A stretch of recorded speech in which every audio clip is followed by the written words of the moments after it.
I guess just to start, Rod, what did you learn about this team on the Italy trip? Oh, man. Shoot. I think, learned a lot just about every guy on the team, just kind of their mannerisms, the things that make them tick, how tight-knit this group could be. I think more than anything, it was about learning about these guys outside of the basketball, just kind of things that they enjoy, how comfortable they are, laid back, kind of kicking it with each other. And I think that was a good time for us to do that. Basketball-wise, man, just honestly, I just was able to see what I already knew from off-the-court experiences, that we were really unselfish. And I definitely felt like we were going to have a chance to be really good. College teams, I don't know how long, but it seems like foreign trips have been a thing for a long time. Yeah. Is it more beneficial now just because of the transfer portal and how many new pieces there are on teams year in, year out? Yeah, I think for sure. We got 6 new guys. They all, give us something different than we've had. They're different than guys that we lost. I think it was so beneficial for this team just because, we brought back a core, but we brought in another group of guys that need to be within that core. So as much time spent together, where it was leisure time and time for them to learn each other on the floor, learn each other off the floor, was always going to be really important. With JP and the finger injury, when did that happen? And y'all have any sort of timetable? It happened in practice. It was one of those things that happened and he kept practicing, didn't know any different. Then we found out that he fractured. But yeah, it definitely sucks because for a freshman, especially a big guy, big guys always come along slow, so they need every single rep they can have. Yeah. You go back to looking at Tobey from last year to now, and it's a dramatic difference, and all it was reps, man. Even him going to Team USA, it was reps. So JP needs every last one of those he can get, so it kind of sucks because he's not been available since the start of practice, but from what I've heard, he should be back later on this week. Hopefully things are progressing in the right way, and when he gets back, it's going to be big for him to get right back on the floor. Kind of on the reverse of that, how the opportunities that's presented for Cade, how important has that been, and how have you kind of seen him run with that? Yeah, no, it's been good because, he had to miss all summer with the shoulder, so it set him back a little bit. But ever since he's been able to, be full contact, be a part of practice, and gather all those reps that were left behind, he's done a really good job, man. He showed his value as far as him being a really active rebounder, playing with a lot of energy, being a springy, athletic big for us, which, his athleticism and movement is reminiscent of a Fulke's as far as his activity, but his toughness and his grit is important for us. And as far as our identity, he matches it. Yeah. How much do you anticipate Jonas and Tobey playing together? I think it depends on the game. I think they definitely will. You know what I mean? Because the thing about the Jonas and Tobey tandem is kind of it works well because offensively and defensively they're two different positions. Whereas, offensively, Tobey is more of that duck-in guy that plays around the rim and is the force. And Jonas is a skilled guy that can make on the perimeter and make some shots and things like that. So Jonas is more like the 4 offensively. And then when you go on defense, Jonas is the big-time rim protector at the 5, and Tobey is the multi-positional, versatile defender that can guard every position at the 4. So they balance each other out really well. I think that we'll see some time with them playing together, especially when we play teams like A&M. Stylistically, going to play 2 bigs, things like that. But we'll have some versatility with lineups for sure. You kind of hit on it there. It didn't feel like Tobey played much 5, at least defensively, last year. How big of a transition is that for him, and kind of how is he coming along defensively? Yeah, it's been different. It's been great for him, honestly, because him playing the 5, man, with Tobey, you feel comfortable switching off 5 positions. He's kind of excelled he's grown in being a rim protector. We've seen him in practice. He's done a good job of kind of trying to seal up the rim, block some shots. Obviously, he's going to be a high-level rebounder, but he's trying to build on his versatility. And I think the experience he had over the summer really helped him. But he's definitely a factor where if he plays a 5, I still think that we're a really good bunch. It was noticeable right away. Obviously, the rebounding first, and then just the good touch around the rim. Yeah. How much has he grown as an offensive player, having multiple kind of moves around the rim? Man, his growth has been I don't even know what I could say. It's What is something about daunting. him that you think It's been like in a great way, in the most respectful, great way. He's been really good, man. He's grown ever since he got here. I think from his feel and IQ has improved. His ability to play make on the perimeter with dribble handoffs and slips to the rim, and just understanding and learning the game. Like I said, for bigs, especially young bigs, so much of it is just reps. Jonas Adu needed him when he came in. Tobey obviously needed him a ton when he came in. J.P. Estrella's going to need him. K. Phillips is going to need him. Like, big guys really, really need reps. They really need reps. And so for him, he's grown every one he's taken, and I think it's put his game on another level. And obviously playing over the summer has definitely helped. How would you describe his personality? Tobey is, if you know him, he's goofy. He's laid back, likes to have fun. He doesn't take himself too serious as much as people think. If he doesn't know you, he can be quiet. He can be reserved. But he's a gentle giant. Like, Tobe is a great guy. He's my wife's favorite player. Like, he's, when Zara sees him, she thinks he's a big ogre. She could play him. But, he's great, though. And he's a great teammate, more than anything. Great teammate. So he's passionate. He plays with a lot of passion. Plays really hard. There was, I don't know, maybe a picture. Someone's social media team tweeted out during the trip, and he's like reading some like Russian literature. That's Tobe. Yeah, like how. Yeah. I've been told he's like one of the smartest guys, book smart on the team. Yeah. Like, how different is that side of him to what you see on the court and kind of the quiet, reserved person? Oh, yeah. No, it's like an alter ego. Like, Tobe out of high school at a 4.7 GPA. This is a guy that had like all Ivy League schools, at one point.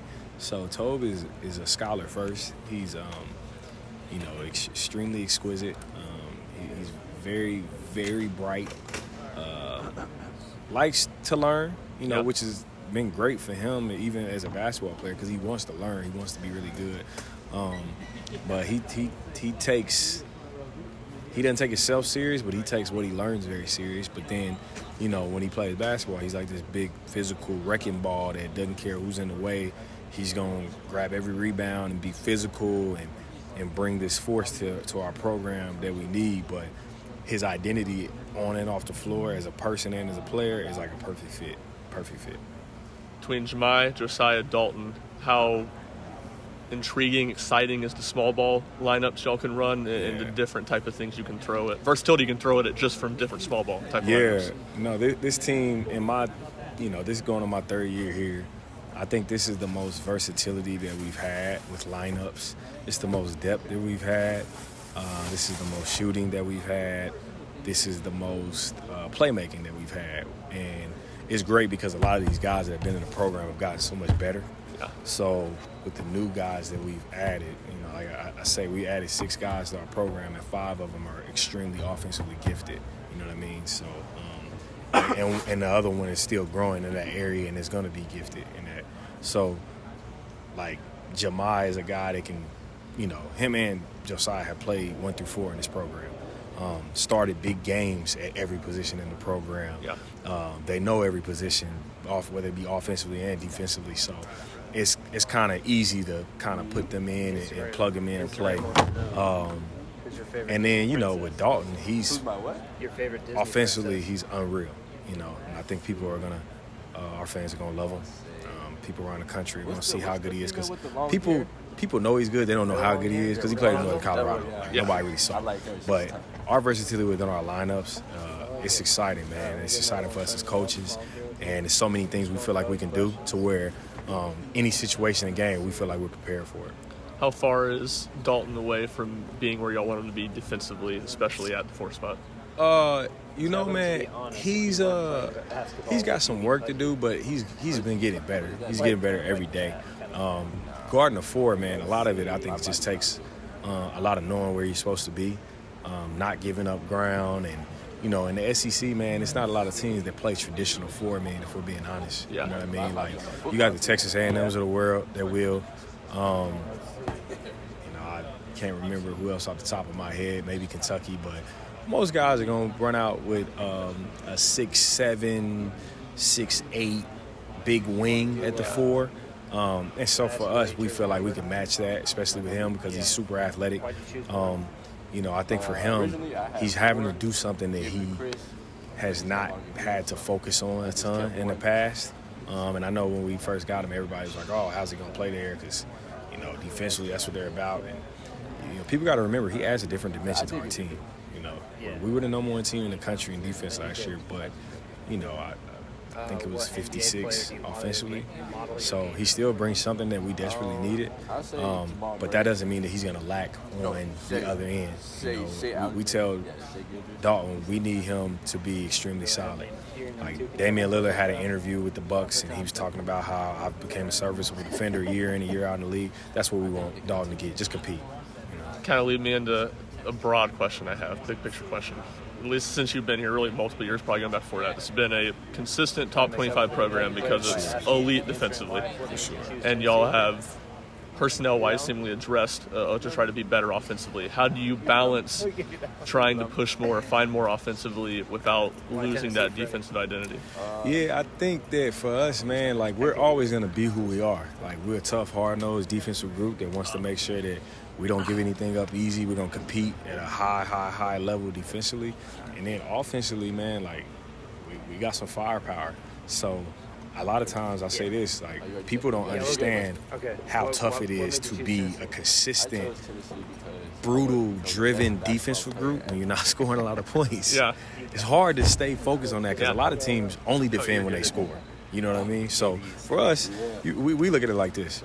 If we're scoring baskets and we're running good offense and we're defending at a high level, that's going to make our defense a little easier. It's going to be less pressure on our defense because we're scoring the ball a lot better. So that's always going to be us naturally. That's who we are. But offensively, we're looking forward to, being able to grind out games and also win some shootouts as well. Where is Freddie at as being an effective offensive player when the ball's not in his hands? Yeah, he's growing. He's growing, man. The thing with this group is that we have guys that are playing so many different positions that are having to do things that they've never done before because the reality and the great gift that we have is we got a lot of shot makers. We got a lot of guys that offensively can do some different things. We have a lot of guys that are adjusting to different roles. And so they're growing in every area, every day of their game. But the good thing about this group is everybody's been receptive. Everybody is focusing and really trying really hard to get better every day, especially some things that they know can help the team. I think our heads are in the right place right now with that. So Freddie's growing in that area. He's by no means, at all, he's not a finished product. But he's getting better, and I think that the Freddie we see now compared to the guy we'll see early January is going to be two completely different guys, which is good because I know he's growing and I know he wants to be really good. Rick told us that Freddie reminds him a lot of where Kennedy was at this time 2 years ago. What are the similarities between the two at this point? Both highly regarded, both really talented, both came in very comfortable with their game and what they bring to the table and wanting to get better but not knowing exactly what they need to get better at. So he's been growing in that area just like Kennedy was every single day, kind of having to take some of that tough love from Coach, but also Coach putting his arm around him and helping him become better. Understanding film study, understanding how to make this well-oiled machine keep churning, like Fred will tell you, naturally, scoring that's what he does, but making sure he gets guys involved, making sure everybody's clicking when he's clicking, and continuing to grow in that area is always going to be important for him. Oh, can't complain. Glad basketball season's back. Yeah, got a couple more weeks. Yeah, a couple more weeks. Keep enjoying football, man. Let's keep enjoying football. That's right. I love the football season. October, best sports month of the year. Yeah. Maybe March for the basketball. March for sure. March and October are 1-2. Yeah. All right. What would you say you learned about this team in the Italy trip? Man, I learned that, we have a versatile group. We have a deep group. We got a lot of guys. We got a lot of guys that can play. I think we're versatile. We have a lot of different lineups we can play. I think, and where we don't really have a drop-off, and so, you learn that. I learned we can score basketball. Like I think, we can put a different array of guys that can score the ball in different ways. If we need shooting, we got shooters. If you need some guys to get to the rack, we got some guys to get to the rack. If we need something inside, we got somebody going. Like I think we can score on every level at a high level. You talk about the versatility, specifically between Jahmai, Josiah, Dalton, 3 guys that can all play the 4. How much versatility does that give you in not only being able to play small, but kind of different ways to play small? Yeah, no, it does. It really does, because that position, in our system is important. It's a decision-making position, and it's also, with those 3 guys, hopefully create some type of mismatch at that position. And to have 3 guys that kind of can be equally as effective in different ways is valuable. How much do you guys anticipate Jonas and Tobe playing together this year? Man, that's a good question. I think, depending on the matchup, depending on what each game calls for, each game calls for something different, and if it calls for bigger lineup, more physicality, more, we need to, really impact the paint or impact the backboard, then I could see those guys in there together. And so I think for us it's just based on what we need at that time. And the biggest thing we get across to the guys, like, everybody got to be ready. Like, you got to be ready. You never know when your time is going to be called. And as our motto, Enom, it's not about me. Like, this team has a chance to do something special, and the only way we don't is if egos kind of get in the way, if guys lose focus on what's the main thing. And this group, to a man, they've done a great job keeping that vision clear, pulling together in the same direction, and cheering for each other, and regardless of what's going on. Now, again, we hadn't played a real game yet, so you know how that goes. But right now, guys, everybody's saying the right thing. We're doing the right thing, and I believe it. I do believe it. Like, Joe and Santi came back for one thing and one thing only, and that's to try to make it to the Final Four and try to win the national championship.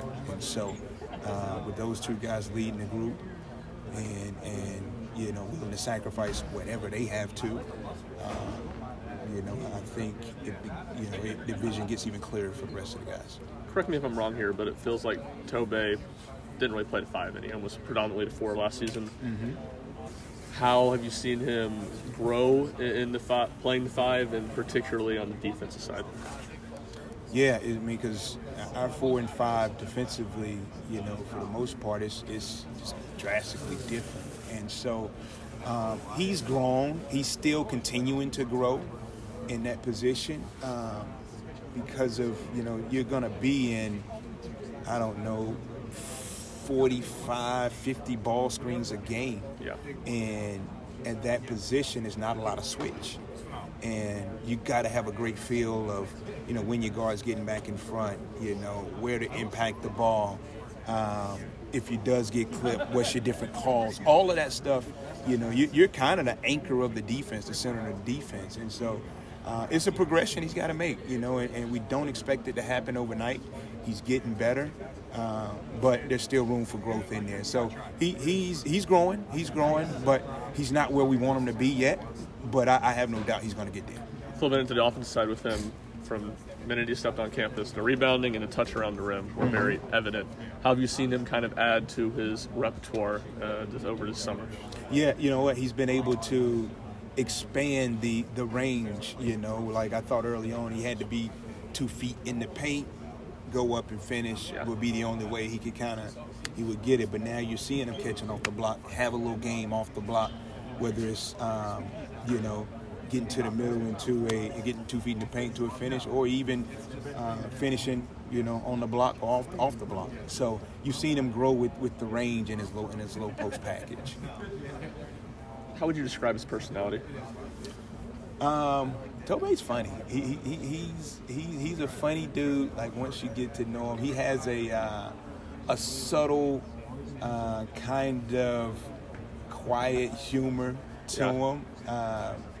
You wouldn't expect it, but then, as you're around him more, and He opens up more. You kind of see it. Like I think if you ask his teammates, like he'd be one of the funnier guys on the team. So he's got a great personality. He's a great guy to hang around, great guy to be around, and you know it's kind of neat to see because I mean, here he is like this big physical monster on the court, and then off he's just kind of got a little wittiness about him. From talking to him some, it seems like not only is he academically driven, but intellectually driven, past his studies. How unique is that? You know what? I'd say you're seeing more and more of that in athletes. I think they understand, like, again, not to date myself, but, back in the day, it was just all hoops, and guys really didn't have anything outside of it, any hobbies, anything, it just was, man, I don't know what else I'll do if I don't hoop. Whereas nowadays, you're seeing a more complex athlete, a more,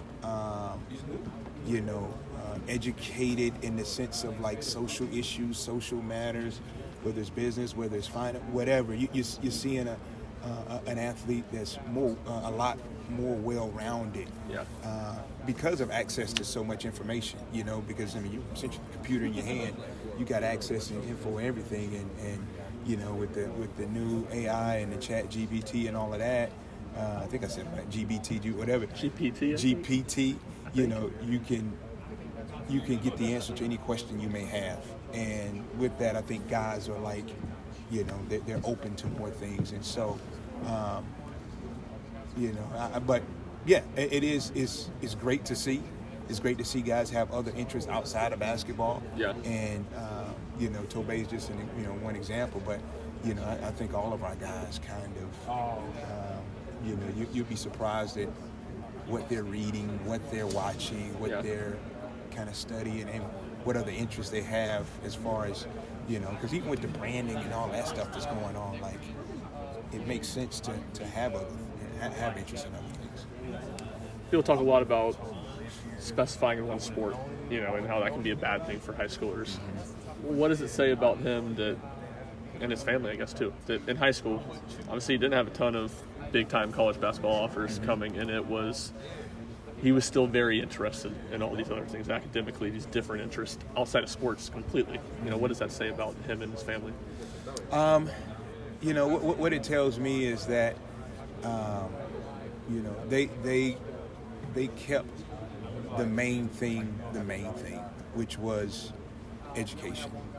And, I think a lot of times, families, they kind of see, they may see like, man, the dollar signs that come with athletics and not quite understand, like, man, it's hard to do. Like, to become a professional player is really hard. To become a high major Division I player, to become a Division I player is really hard to do. Yeah.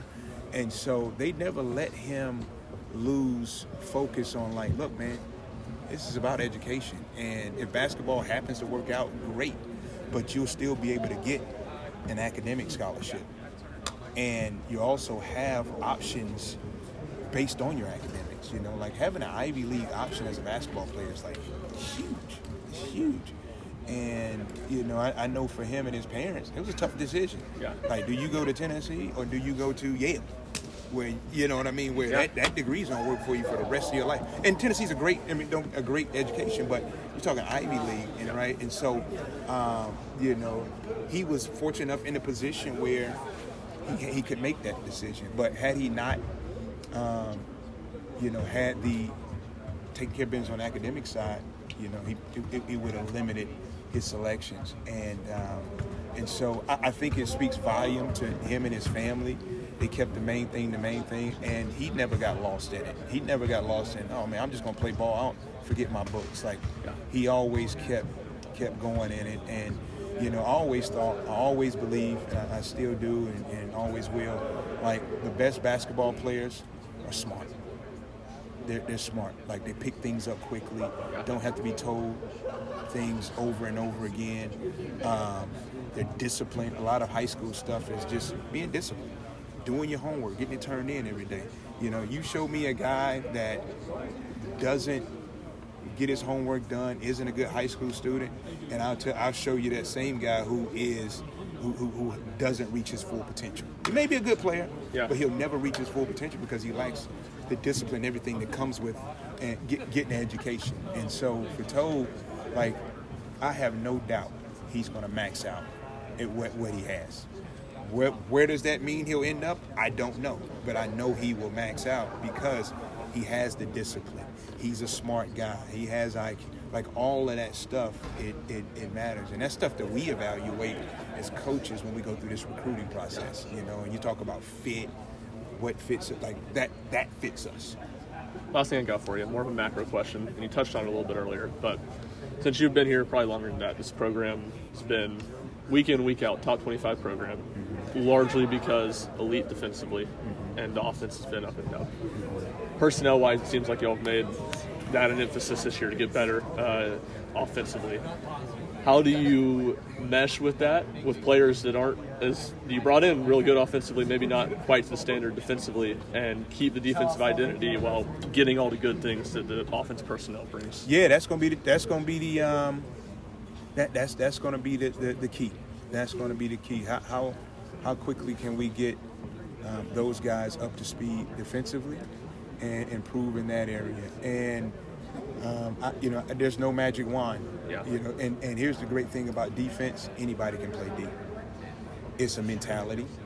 It's a want to, and I think the biggest thing is competitiveness. How competitive are you? If you're competitive, right, you can play defense, and so that's the beauty in it. And so I think you'll find a lot out about guys based on, you know, what level they can get to defensively. Now, there'll be some areas where maybe from a physical standpoint, you can't blow up a screen, or you can't do, but for the most part, if you're competitive, you're gonna fight your tail off and try to not let somebody score. And if they do score, you're mad. You're angry about it. And so that's all we want. You're not going to be perfect. Like, if you watched us last year, yeah, we're number one defense team in the country, but, you know, I can point out a million things that, maybe not a million, I can point out a handful of things that, like, I can say, man, we weren't really good at this on defense. I could point those things out. But at the end of the day, you know, we were competitive on that side of the basketball. And a lot of times the competitiveness would win out. Justin, appreciate it.